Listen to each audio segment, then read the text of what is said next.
નમસ્કાર, હું છું રમેશ ચૌધરીને આપ નિહાળી રહ્યા છો ષડયંત્ર. મિત્રો, ગઈકાલનો જે બનાવ બનાસકાંઠાના લાખણી તાલુકાના જસરા ગામે બન્યો છે. ખેતરમાં એક વૃદ્ધ માતા પિતા બંનેની લાશ મળી છે. ખેતરમાં એકલા રહેતા હતા અને મરનાર વ્યક્તિઓ એટલે મારનાર વ્યક્તિઓએ નિર્મમ હત્યા કરી અને એ અત્યારે પ્રાથમિક તપાસમાં એવું દેખાઈ રહ્યું છે કે લૂંટના ઈરાદે કરી હોય એવું દેખાય છે. પરંતુ શું છે આના પાછળની સચ્ચાઈ એ આજે જાણવાનો પ્રયત્ન કરશું. મિત્રો, પ્રથમ વાત કરી દઈએ કાયદો અને વ્યવસ્થાની. બે વ્યક્તિઓના મોત થયા છે. મરનાર વ્યક્તિ વરદાજી પટેલ અને આશીબેન પટેલ, અને એમનો દીકરો પોલીસ ખાતામાં ફરજ બજાવે છે, એટલે કે સ્ટેટ મોનિટરિંગ સેલના એ પોતે પીઆઈ છે. નિર્લિપ્રાય એમના વડા છે. વિચારો મિત્રો કે જ્યાં ખુદ પોલીસ એટલે કે પીઆઈ જેવા અધિકારીના માતા પિતા સુરક્ષિત નથી, ત્યાં શું સુરક્ષિત હોઈ શકે છે? સબ સલામતના બણગા ફૂંકતી આ સરકાર, અને એમાં પણ બનાસકાંઠાએ માજા મૂકી દીધી છે. પ્રશ્નો ઉઠાવવા જ જોઈએ. આપણા એસપી શું કરી રહ્યા છે? આ એસપીની જવાબદારી આવે છે. પરંતુ જોઈએ આગળ શું થાય છે. આપણે તો એવી આશા જ રાખી શકીએ કે જલ્દીથી આમના હત્યારાઓ પકડાઈ જાય. પરંતુ આજે ચર્ચા એક બીજી કરીએ. મિત્રો, શું આ લૂંટના ઈરાદે હત્યા કરવામાં આવી છે? પોલીસનું આવું નિવેદન અમારી દ્રષ્ટિએ સદંતર વાહિયાત દેખાતું હોય એવું લાગે છે. બે ચાર કારણો પણ છે.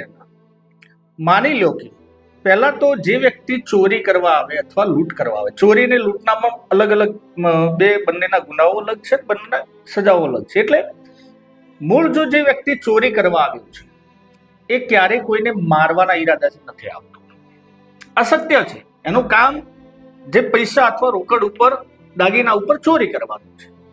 છતાં પણ માની લો કે લૂંટના ઈરાદે આમની હત્યા કરી દે છે અને પોલીસે બહુ એવું ખપાવવાનો પ્રયત્ન કરે છે કે આ લૂંટના ઈરાદે થયું છે, તો જે બેન હતા એમના પગના જે આપણે કડલા દેશી ભાષામાં કહેતા હોઈએ એ કડલાના પગ કાપીને ચોરી ગયું છે.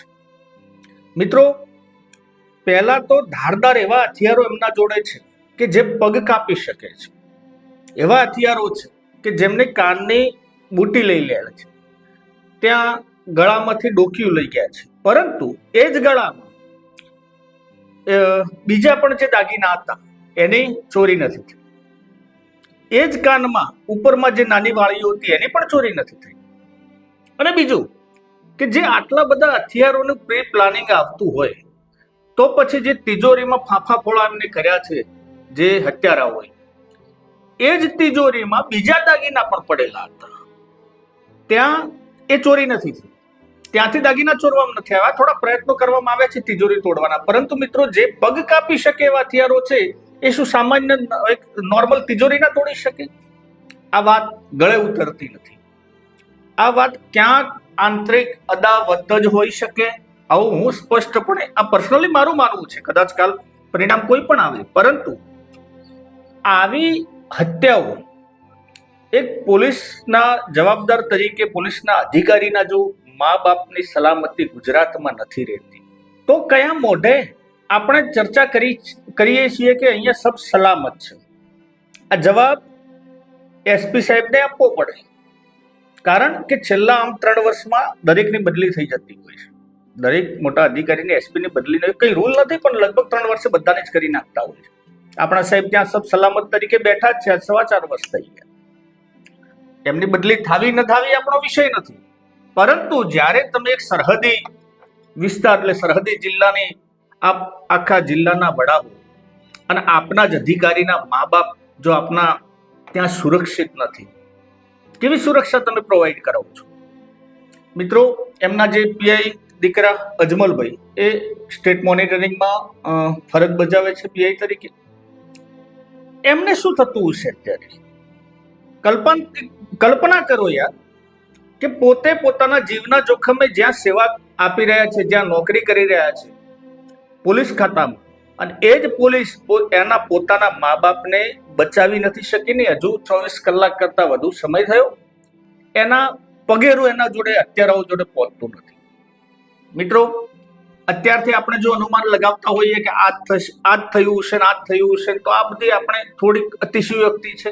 આપણે તો એવા પણ પ્રયત્નો, એવી ઈચ્છા રાખીએ છીએ કે પોલીસ તાત્કાલિક ધોરણે જલ્દીથી જલ્દી હત્યારાઓને પકડે. પરંતુ આ એંગલ જે અત્યારે હું બોલી રહ્યો છું કે હું ક્યારે આ વાત માનવા તૈયાર નથી કે આ ચોરીના માટે હત્યા થઈ. ના મિત્રો,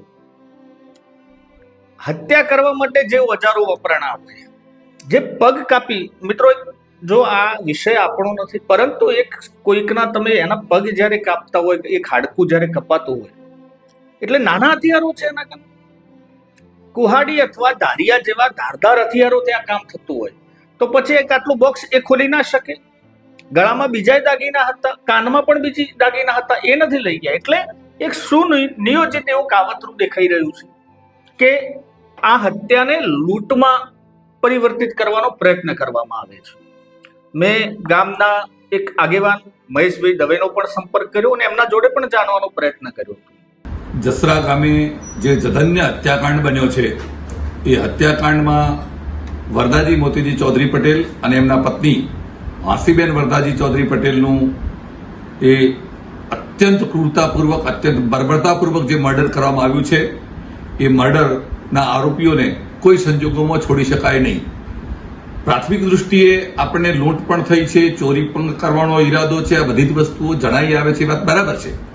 પરંતુ જે પ્રકારના મોઢાને કાપી નાખવાના ઘા છે, છાતીમાં કાપી નાખવાનો ઘા છે, મહિલાના બંને પગ કાપી નાખીને પાછા એ રીતે ત્યાં બાજુમાં ગોઠવી દેવાનો અને એની કડલા વગેરે ચોરી લૂંટી જવાનું જે કર્યું છે એ, અને વરદાજીને ગળું અને મોઢું કાપી નાખવાનું અને છાતીમાં ગંભીર ઘા કરવાનો જે પ્રકારે થયા છે આ ઘા, એ જોતો માત્ર ચોરી કે લૂંટના ઈરાદાવાળા આવા પ્રકારના ઘા કરે એવું ગળે ઉતરતું નથી.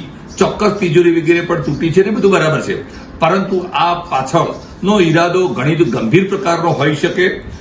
જે મરણ જનાર વરદાજીના દીકરા A V Patel police inspector state monitoring cell વિજિલન્સમાં જે નોકરી કરે છે, એમને કારણે કરીને પણ ક્યાંક હોય એ, અથવા તો બીજું કોઈ પણ કારણ હોય, તો આ બધા જ કારણોની બધા જ એંગલથી તપાસ થવી જોઈએ ને કરવી જોઈએ. ગઈકાલે મેં એસપી સાહેબને પહેલી સૂચના પહોંચાડી અને એસપી સાહેબ ખૂબ ઝડપથી અક્ષરાજ બકોડા સાહેબ સ્થળો પર પહોંચ્યા અને એમણે ટીમોને એક્ટિવ કરીને જે પ્રકારે કામે લગાડી છે, અપેક્ષા એવી રાખી શકાય જે રીતે પોલીસ તંત્ર કામે લાગ્યું છે, એલસીબી હોય, એસઓજી હોય, ફરલો પેરોલ, લોકલ પોલીસ હોય, બાકીની સ્થાનિક આજુબાજુની પોલીસની ટીમો હોય, સ્ટેટ મોનિટરિંગ સેલની ટીમો હોય, આ બધી જ એક સાથે કામે લાગી છે. એટલે અપેક્ષા તો ચોક્કસ બંધાઈ છે કે હવે આરોપીઓ ખૂબ ઝડપથી પકડાઈ જવા જોઈએ.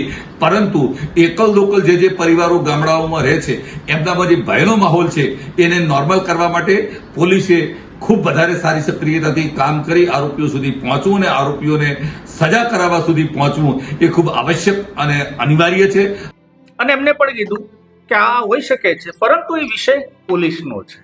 અને પોલીસમાં તો તમને ખબર જ છે, ગઈકાલે પણ એક આજ બનાસકાંઠા જિલ્લામાં એક નકલી ડીવાયએસપી મળ્યા છે પાછા છાપીમાં. એટલે આ કાયદોની વ્યવસ્થાની જે બણગા હર્ષ સંઘવી ફૂંકી રહ્યા છે, જે આકોટા કરે છે, એ અત્યારે એમને આ બનાવ ઉપર ધ્યાન આપવું પડે. એમના આઈજી નિર્લિપ રાય, એમને પણ આ વિષય ઉપર કંઈક બોલવું ઘટે, કારણ કે એમના અંડરમાં આ અધિકારી નોકરી કરે છે. મિત્રો, આ સ્પષ્ટ પહેલા પણ વાત કરી કે મારું માનવું છે, તમારું માનવું અલગ અલગ હોઈ શકે છે. કદાચ સત્ય આનાથી પણ કંઈક અલગ હોય જે આપણે જાણતા નથી અથવા આપણે નજર ત્યાં સુધી નથી, પરંતુ જાણવાનો ચોક્કસ પ્રયત્ન કરશું. ભગવાન સદગત આત્માને શાંતિ આપે, આપણે તો ફક્ત પ્રાર્થના કરી શકીએ છીએ અને એમના દુઃખમાં આપણે સહભાગી થવાનો એક નાનો અમથો પ્રયાસ કરી શકીએ છીએ. મિત્રો, આપનું શું માનવું છે ચોક્કસ આ વિશે અમને કોમેન્ટ દ્વારા જણાવજો. જે એંગલો આપને પણ નવા લાગતા હોય એ પણ અંદર લખજો. અને વિડીયો જો મિત્રો ગમ્યો હોય ને તો લાઈક, શેર અને કોમેન્ટ કરજો. અને હા, ચેનલને સબસ્ક્રાઇબ કરવાનું ભૂલતા નહીં. જય હિન્દ, જય ભારત.